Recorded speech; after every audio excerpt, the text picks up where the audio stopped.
ભારતીય સ્વતંત્રતા આંદોલનના મસીહા, લોકનાયક, સમાજ સુધારક, દીન દુખિયાના બેલી ભગવાન બિરસા મુંડાને આજે આપણે વંદન કરીએ।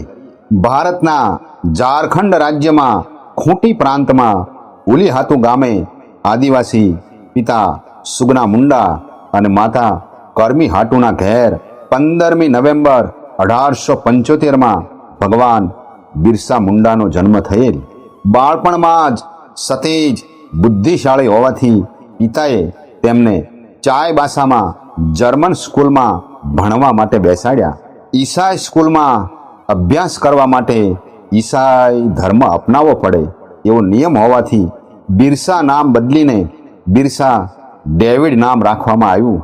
પણ સ્કૂલમાં તો ધર્મ અને આદિવાસી સંસ્કૃતિની હેકડી ઉડાડવામાં આવતી હોવાથી એ સહન ન થતા થોડો ઘણો અભ્યાસ કરીને મિશનરી સ્કૂલ છોડી દીધી। કારણ કે શાહુકારો અને બ્રિટિશ રાજના અત્યાચારો સામે પ્રજા લાચાર હતી। તેથી અભ્યાસ છોડીને બાળપણમાં જ એ અત્યાચારો સામે લડવાનો મનમાં સંકલ્પ કર્યો। શાળામાં આદિવાસી સંસ્કૃતિની મજાક ઉડાડતા તેથી પાદરીઓ અને તેમના ધર્મની મજાક ઉડાડવાનું શરૂ કર્યું। મનમાં ક્રોધનો અગ્નિ તો ભભૂકતો જ હતો। એવામાં એક દિવસ સ્વામી આનંદ પાંડેની મુલાકાત થઈ।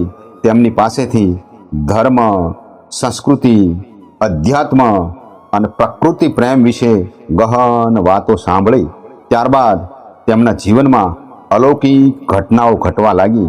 જન સામાન્યમાં એવી દ્રઢ શ્રદ્ધા નિર્માણ થઈ કે બિરસા ભગવાનના અવતાર છે અને તેમના સ્પર્શ માત્રથી લોકોના દર્દ દૂર થઈ જતા। ભગવાન બિરસા મુંડાની વાણી સાંભળવા હજારો માનવો એકત્ર થતા। ભગવાન બિરસા મુંડા કહેતા, જીવ હિંસા કરવી નહીં, માદક પદાર્થોનું સેવન કરવું નહીં। તેમના કર્મયોગનો એવો પ્રભાવ પડ્યો કે લોકો ઈસાઈ ધર્મ છોડીને વાપસ પોતાના મૂળ ધર્મમાં પાછા ફરવા લાગ્યા। ભગવાન બિરસા મુંડાએ ખેડૂતોનું શોષણ કરતા જમીનદારો વિરુદ્ધ અવાજ ઉઠાવ્યો અને લોકોમાં ચેતના જાગૃત કરી। તેથી જમીનદારો, શાહુકારો અને અંગ્રેજ સરકારે તેમને લોક સમુદાય ભેગો કરવાની મનાઈ કરી।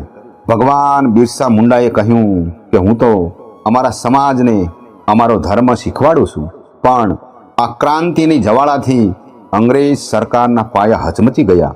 તેથી પોલીસે તેમને ગિરફ્તાર કરવાની કોશિશ કરી, પણ તરત જ ગામના લોકોએ તેમને છોડાવી લીધા। આમ અંગ્રેજ સરકાર તેમની પાછળ પડી ગઈ અને એક દિવસ તેમને ગિરફ્તાર કરીને જેલમાં પૂરવામાં આવ્યા।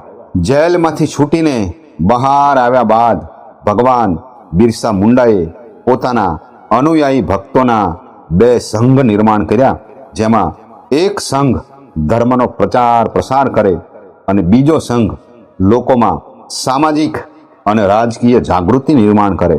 આમ યુવાન કાર્યકરોની ફોજ નિર્માણ થવા લાગી। બ્રિટિશ સરકારની ઊંઘ હરામ થઈ ગઈ। અંગ્રેજોએ કુટિલ નીતિ અપનાવીને આદિવાસીઓની જંગલ, જમીન અને પ્રકૃતિ પર દખલબાજી શરૂ કરી। અંગ્રેજોએ લાગુ કરેલી જમીનદારી પ્રથા અને રાજકીય વ્યવસ્થાની ખિલાફ અને જંગલ, જમીન અને પ્રકૃતિને બચાવવા ભગવાન બિરસા મુંડાએ લડાઈ આદરી। આદિવાસી અસ્મિતા, સંસ્કૃતિ અને ધર્મ બચાવવા અંગ્રેજોની સામે મહાવિદ્રોહ શરૂ કર્યો। યુવાન વયે ભગવાન બિરસા મુંડાએ ગરીબ અને અશિક્ષિત આદિવાસીઓને વહેમ અને અંધશ્રદ્ધામાંથી બચાવવા કર્મયોગ આદર્યો। આમ ધીરે ધીરે ભગવાન બિરસા મુંડાએ ધર્મ અને સંસ્કૃતિનો પ્રચાર પ્રસાર કરી આદિવાસીઓને જાગૃત કર્યા। તેથી સૌ તેમને પ્રેમથી ધરતી આબા કહીને બોલાવતા। અંગ્રેજો અને મિશનરીઓને તેમનો મકસદ પૂરો કરવામાં ભગવાન બિરસા મુંડા બાધક લાગવા માંડ્યા। તેથી અંગ્રેજો અને મિશનરીઓએ ષડયંત્ર કરી ભગવાન બિરસા મુંડા અને તેમના 400-500 વીર યોદ્ધા અનુયાયીઓને ગિરફ્તાર કરી ખોટી કલમો લગાડી બંદીવાન બનાવ્યા. ઇતિહાસકારોના કહેવા મુજબ અંગ્રેજોને ખબર હતી કે ભગવાન બિરસા મુંડા અદાલતમાંથી છૂટી જશે અને જેલમાંથી છૂટીને વિદ્રોહને મોટું રૂપ આપશે. તેથી જેલમાં જ તેમના ખાનપાન અને દાંતણ પાણીમાં ઝેર મેળવી દીધું.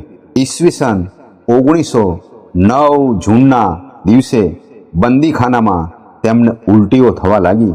સ્વતંત્રતા સેનાની મહાનાયક, ધર્મ અને સંસ્કૃતિ રક્ષક ભગવાન બિરસા મુંડા પંચ મહાભૂતોમાં વિલીન થઈ ગયા. રાંચીમાં કોકરની પાસે ભગવાન બિરસા મુંડાની સમાધિ છે. ભગવાન બિરસા મુંડાની યાદમાં રાંચીમાં બિરસા મુંડા આંતરરાષ્ટ્રીય વિમાન મથક છે અને 15 નવેમ્બરના દિવસે એટલે કે ભગવાન બિરસા મુંડા જયંતિના દિવસે જનજાતીય ગૌરવ દિવસ તરીકે ઉજવવામાં આવે છે. મહાનાયક, વીર યોદ્ધા, સ્વાતંત્ર્ય સેનાની, દીન દુખિયાના બેલી ભગવાન બિરસા મુંડાને આજે આપણે ભાવથી વંદન કરીએ.